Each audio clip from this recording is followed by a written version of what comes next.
we are on to the next chapter, which is chapter 15. Solving one problem can create another.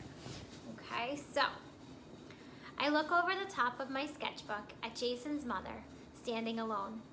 Before I can ask where Jason is, she opens the door and he comes into the waiting room on his own. He has a new wheelchair with a joystick on the armrest. His fingers circle the joystick and the wheelchair whirls past the front windows across the carpet right up beside me.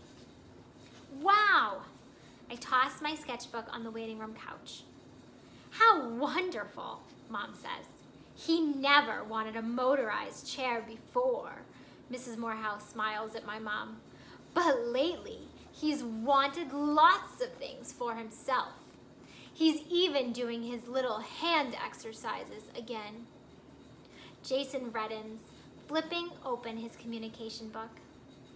And since his birthday is this weekend, Mrs. Morehouse continues, his father and I knew this would be the perfect present for him. This is cool. I lean close for a good look. How's it work? Jason positions his hand on the joystick and the chair surges, a foot forward and then back. Catherine, walk outside. Me too. You want to take a walk outside? I glance at his mother. With me? Take my cell phone. She opens her purse. Call if you need help. The phone number is on those business cards at the reception desk. The receptionist circles the phone number on the card. But even with the number, the cell phone, and 2 blank cards, and a pencil in my pocket, I don't feel prepared. What if I can't help him, or he needs something, and I can't understand him? I hold the door open, and on his 4th try, Jason makes the turn around the door frame. All the way down the ramp, I hold my breath, repeating slow, slow in my head like a prayer, so he doesn't go too fast and trip or fall. At the bottom of the ramp, I let my breath go in a relieved, where to? I ask. Clusters of people stand near the shops, and the brick sidewalk looks too bumpy and uneven for a wheelchair. I wish that I could take Jason to Elliot's Antiques and show him all of the bottles and the old things, but there's a long flight of stairs, and the aisles are way too narrow for his wheelchair. Water, Jason taps. You need a drink? Go to water. Between the buildings, waves glitter and the sun with sun diamonds. I scan the route for problems. Down the parking lot, we need to watch out for broken tar and the sewer gate. When we get across the street, it's easy. Then we go to the driveway at Otis's Hardware and we'll use that little ramp to the curb. There's a sharp turn. Down the sidewalk in front of the Coastal Marine Supply, then it looks good from there. After that, there are smooth paths that run along all the way through the waterfront park, and we're home free. I glance back to the clinic. Mom and Mrs. Morehouse wave from the window. Okay, but we can't stay long. Your mom will be mad if you miss speech. Whatever speech. I walk beside his wheelchair and imitate the speech lady. Well, Jason, I guess your day stinks-a. Footsteps pound behind us, and 2 women jog by, one on each side of Jason and me. One of the women gives Jason a soft-eyed pity look. Watching the soles of their sneakers run away, I push my hands into my pockets, touching my pencil, the business card, and the flat top buttons of Jason's mother's cell phone. Maybe I shouldn't have agreed to go so far. As we reach the crosswalk, a car stops for us. I stare at the curls of hair on the back of Jason's neck as we cross the street. An old couple stands at the curb, the The woman is hunting for something in her purse. "Excuse me," I say. "We need the ramp." "Oh, sorry." The man glances at Jason's legs and they move on, the woman still looking in her purse. I walk ahead on the sidewalk, kicking away pine cones and rocks and sticks so his chair won't get stuck on them.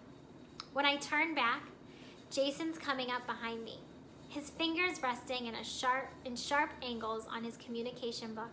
His eyes are fixed on the water. "It's beautiful, isn't it?" I say. He nods.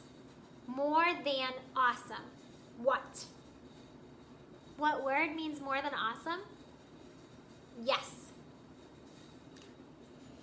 Looking across the sun-dazzled waves, I have no word. I think after awesome, you're done with words. Make card more than words.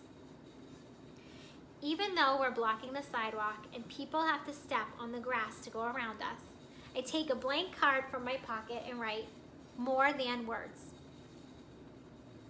Searching for something to draw, not even the ocean seems enough. No picture.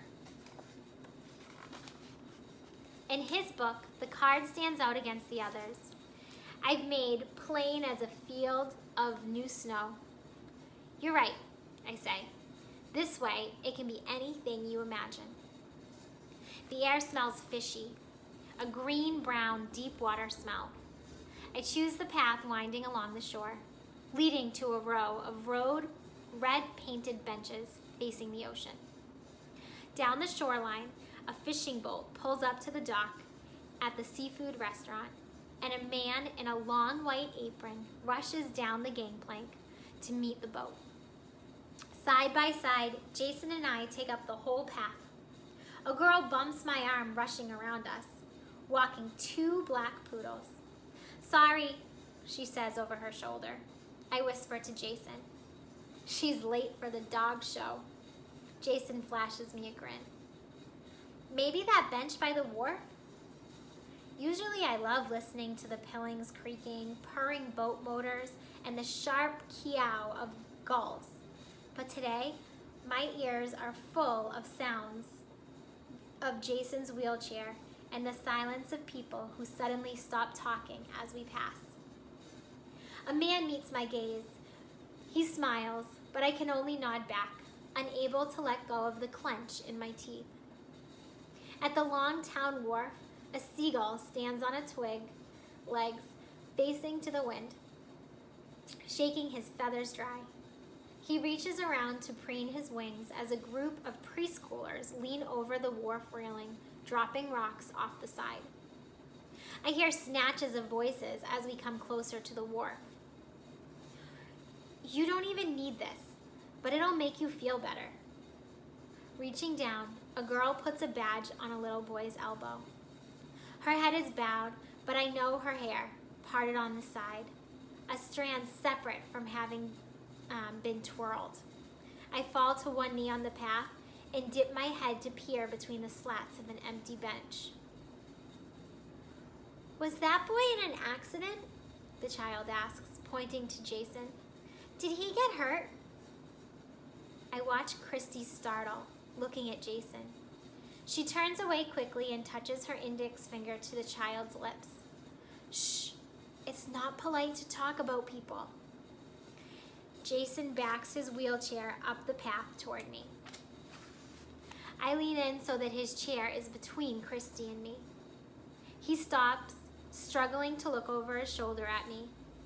"I'm coming," I say. He taps, but I can't see his communication book from the ground, and I'm too scared to stand up. My shoelace is tied, but I hold the loops in my fingers, knowing that when I let go, I'll have to do something. Why can't I just stand up and say, "Hi, Christy"? "Okay, grab your partner's hand, everyone," a woman yells. "Time to get back to the bus." I peek, enough to see Christy take the child's hand. She follows the line of children, stuffing bandage wrappers into her shorts pocket.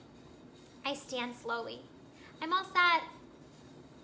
At the empty bench closest to the wharf, I sit on the very edge of the wooden seat and watch Christy's Christy growing tinier the farther she walks down the pathway. Jason taps. I tear my focus away from Christy, passing the last streetlight on the edge of the park. Catherine, pretty today. I nod. It's a very pretty day.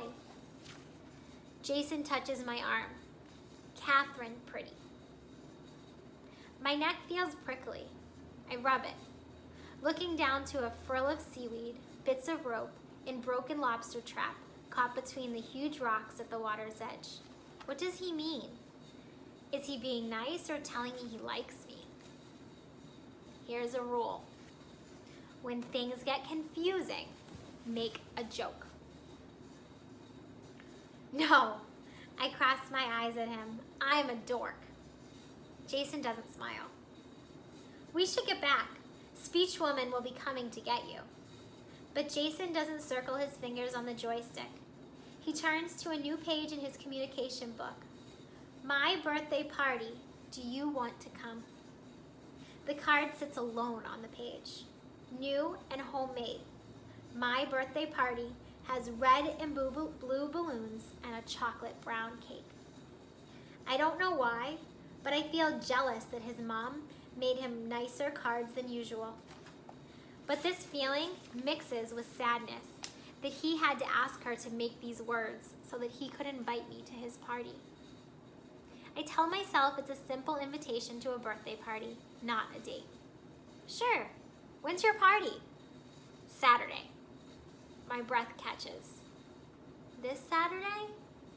Jason nods. Is good?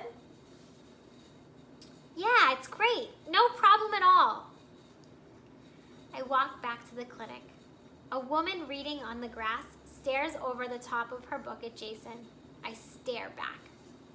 Even though I told Jason it was great that his party is Saturday, it's more than great. It solves everything. Almost. And that is the end of the chapter. Whoop.